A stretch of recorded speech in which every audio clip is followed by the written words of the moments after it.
ನನ್ನ ಹೆಸರು ರವಿ. ನಾನು ಒಂದು ಕಂಪನಿಯಲ್ಲಿ ಕೆಲಸ ಮಾಡುತ್ತಿದ್ದೇನೆ. ಆದರೆ ಅದು ನಮ್ಮ ಊರಿನಿಂದ ದೂರ ಇತ್ತು. ಅದಕ್ಕೆ ನಾನು ನನ್ನ ಸಂಬಂಧಿಕರ ಮನೆಯಲ್ಲಿ ಉಳಿದಿದ್ದೇನೆ. ನನಗೆ ಕಂಪನಿಯಲ್ಲಿ ಶಿಫ್ಟ್ ವೈಸ್ ಕೆಲಸ ಇರುತ್ತೆ. ಜೊತೆಗೆ ನನಗೆ ಹೊಸ ಜಾಗ ಆಗಿದ್ದರಿಂದ ನನಗೆ ಹೊಂದಿಕೊಳ್ಳಲು ಸ್ವಲ್ಪ ಸಮಯ ಬೇಕಾಗಿತ್ತು. ಕೆಲಸದಲ್ಲಿ ಎಲ್ಲರೂ ನನಗೆ ಸಹಾಯ ಮಾಡುತ್ತಾರೆ. ಹೊಸ ಜಾಗ ಆದರೂ ನನ್ನನ್ನು ಸ್ನೇಹಿತರಂತೆ ಎಲ್ಲರೂ ಪ್ರೀತಿಯಿಂದ ವಿಶ್ವಾಸದಿಂದ ನೋಡಿಕೊಳ್ಳುತ್ತಾರೆ. ಆದರೂ ನನಗೆ ನನ್ನ ತಂದೆ ತಾಯಿ ಮತ್ತು ನನ್ನ ಗೆಳೆಯರು ತುಂಬ ಕಾಡುತ್ತಾರೆ. ನಾನು ನೈಟ್ ಶಿಫ್ಟ್ ಕೆಲಸ ಇದ್ದಾಗ ಬೆಳಗ್ಗೆ ಮನೆಯಲ್ಲಿ ಮಲಗಿರುತ್ತಿದ್ದೆ. ಒಂದು ದಿನ ಯಾರೋ ಮನೆಯ ಬಾಗಿಲನ್ನು ಬಡಿಯುತ್ತಿದ್ದಾರೆ. ಬಾಗಿಲನ್ನು ತೆರೆದ ಮೇಲೆ ಅಲ್ಲಿ ಒಂದು ಹೆಂಗಸು ನಿಂತಿದ್ದಳು. ಆಕೆಯನ್ನು ನಾನು ಮೊದಲ ಬಾರಿಗೆ ನೋಡಿದ್ದು. ನೋಡಲು ಸುಂದರವಾಗಿದ್ದಾಳೆ. ನಾನು ಆಕೆಯನ್ನೇ ಕಣ್ಣು ಮಿಟುಕಿಸಿದಂತೆ ನೋಡುತ್ತಿದ್ದೇನೆ. ಗುಂಗುರು ಕೂದಲು ಮತ್ತು ನೀಲಿ ಬಣ್ಣದ ಸೀರೆಯನ್ನು ತೊಟ್ಟಿದ್ದಾಳೆ. ಆಗ ತಾನೇ ತಲೆ ಸ್ನಾನ ಮಾಡಿದ್ದರಿಂದ ಕೂದಲನ್ನು ಬಿಟ್ಟಿದ್ದಾಳೆ. ನಾನು ಆಕೆಯನ್ನು ನೋಡುತ್ತಾ ನಿದ್ದೆ. ಆಕೆ ಮನೆಯಲ್ಲಿ ಯಾರೂ ಇಲ್ಲವೇ ಎಂದಳು. ನಾನು ಯಾರೂ ಇಲ್ಲ ಯಾಕೆ ಅಂತ ಕೇಳಿದ್ದಕ್ಕೆ ನನಗೆ ಸ್ವಲ್ಪ ಸಕ್ಕರೆ ಬೇಕಾಗಿತ್ತು, ಅದಕ್ಕೆ ಬಂದಿದ್ದೆ. ನಾನು ಇಲ್ಲೇ ಪಕ್ಕದ ಮನೆಯಲ್ಲಿ ಇರೋದು. ನೀವು ಹೊಸಬರು, ನಿಮಗೆ ನಾನು ಗೊತ್ತಿಲ್ಲ, ಆದರೆ ನನಗೆ ನೀವು ಗೊತ್ತು. ನಿಮ್ಮ ಬಗ್ಗೆ ಆಂಟಿ ಹೇಳಿದ್ದರು. ಹೌದೇ, ಒಳ್ಳೆಯದಾಯಿತು. 1 ನಿಮಿಷ ಇಲ್ಲೇ ಇರಿ, ನಾನು ಹೋಗಿ ಸಕ್ಕರೆ ತೆಗೆದುಕೊಂಡು ಬರುತ್ತೇನೆ.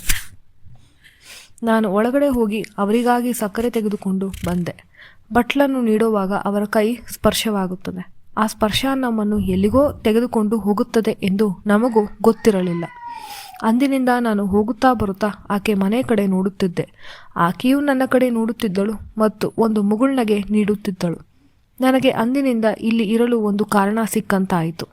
ಮನೆಯಲ್ಲಿ ಯಾರೂ ಇಲ್ಲದಾಗ ನಾನು ಆಚೆ ಬಂದು ನಿಲ್ಲುತ್ತಿದ್ದೆ. ಆಕೆ ನನಗೋಸ್ಕರ ಕಾಫಿ ಅಥವಾ ಟೀಯನ್ನು ಮಾಡಿಕೊಡುತ್ತಿದ್ದಳು. ನಮ್ಮಿಬ್ಬರ ಮಾತು ಹೀಗೆ ಶುರುವಾಯಿತು. ನಾನು ಒಂದು ಬಾರಿ ದೇವಸ್ಥಾನಕ್ಕೆ ಹೋದಾಗ ಆಕೆಯಲ್ಲಿ ಬಂದಿದ್ದಳು. ಅಲ್ಲಿ ಆಕೆ ತನ್ನ ಬಗ್ಗೆ ಪರಿಚಯವನ್ನು ಹೇಳಿಕೊಂಡಳು. ಅವಳ ಹೆಸರು ರಮ್ಯಾ. ಆಕೆಯೂ ಕೆಲಸಕ್ಕೆ ಹೋಗುತ್ತಿದ್ದಾಳೆ. ಆದರೆ ವಿಧಿಯ ಆಟ ಅವಳ ಜೀವನದಲ್ಲಿ ಕಾಡಿದೆ. ಅವಳಿಗೆ ಗಂಡ ತೀರಿ ಹೊಕ್ಕೊಂಡು ಹೋಗಿದ್ದಾರೆ. ಚಿಕ್ಕ ವಯಸ್ಸಿನಲ್ಲಿ ಇವಾಗ ಒಂಟಿಯಾಗಿ ಬದುಕುತ್ತಿದ್ದಾಳೆ. ಈ ವಿಷಯ ತಿಳಿದು ನನಗೆ ಬೇಜಾರಾಯಿತು. ನಾನು ಆಕೆಯನ್ನು ಕೇಳಿದೆ, ಒಂಟಿ ಜೀವನ ನಿಮಗೆ ಬೇಸರ ತರುತ್ತಿಲ್ಲವೇ? ಬೇಸರವಿದೆ, ಆದರೆ ಏನು ಮಾಡೋದು? ನೀವು ಮತ್ತೊಂದು ಮದುವೆ ಯಾಕೆ ಆಗಬಾರದು? ನನ್ನನ್ನು ಅರ್ಥ ಮಾಡಿಕೊಳ್ಳುವ ವ್ಯಕ್ತಿ ಸಿಕ್ಕರೆ ನಾನು ಖಂಡಿತ ಮದುವೆ ಆಗುತ್ತೇನೆ. ಆದರೆ ಸದ್ಯಕ್ಕೆ ಆ ಥರ ಯೋಚನೆ ಇಲ್ಲ. ನನಗೆ ಇವಾಗ ಬೇಕಾಗಿರುವುದು ನನ್ನನ್ನು ಅರ್ಥ ಮಾಡಿಕೊಂಡು ನನ್ನ ಮಾತುಗಳನ್ನು ಕೇಳಿಸಿಕೊಳ್ಳಲು ಬೇಕಾಗಿರುವ ಒಬ್ಬ ಗೆಳೆಯ. ನಾನು ಆಕೆಯ ಮಾತಿಗೆ ಮನಕರಗಿ ಆಕೆಗೆ ಕೇಳಿದೆ, ನಾನು ನಿಮಗೆ ಗೆಳೆಯನಾಗಬಲ್ಲ. ನೀವು ಮನಸ್ಸು ಮಾಡಿ ನಾವಿಬ್ಬರು ಒಳ್ಳೆಯ ಸ್ನೇಹಿತರಾಗಬಹುದು. ಇಬ್ಬರು ಒಳ್ಳೆಯ ಸ್ನೇಹಿತರಾಗಲು ನಿರ್ಧಾರ ಮಾಡಿದ್ವಿ ಮತ್ತು ಪ್ರತಿ ಶನಿವಾರ ದೇವಸ್ಥಾನಕ್ಕೆ ಇಬ್ಬರು ಬಂದು ಪೂಜೆಯನ್ನು ಸಲ್ಲಿಸಿ ಹೋಗಬೇಕೆಂದು ನಾವು ನಿಶ್ಚಯ ಮಾಡಿದ್ವಿ. ಅಂದಿನಿಂದ ನಾವು ಪ್ರತಿದಿನ ಮಾತನಾಡುತ್ತಿದ್ದೇವೆ. ಒಬ್ಬರ ಜೊತೆ ಇನ್ನೊಬ್ಬರು ಸಮಯ ಕಳೆಯಲು ಕಾಯುತ್ತಿದ್ದೇವೆ. ನನಗೆ ಆಕೆ ಕಷ್ಟ ಸುಖ ತಿಳಿದಿದೆ. ಆಕೆಯೂ ಅಷ್ಟೇ ಯಾವತ್ತೂ ಪರಿಸ್ಥಿತಿಯನ್ನು ಕೈ ಮೀರುವಂತೆ ನಡೆದುಕೊಂಡಿಲ್ಲ. ನಾವಿಬ್ಬರೂ ನಮ್ಮ ಮನಸ್ಸಿನಲ್ಲಿ ಪ್ರೀತಿಯನ್ನು ಮುಚ್ಚಿಟ್ಟುಕೊಂಡಿದ್ದೇವೆ. ಆದರೆ ಇದು ಸ್ನೇಹವಾ ಅಥವಾ ಪ್ರೀತಿಯ ಎಂದು ಇಬ್ಬರಿಗೂ ತಿಳಿಯುತ್ತಿಲ್ಲ.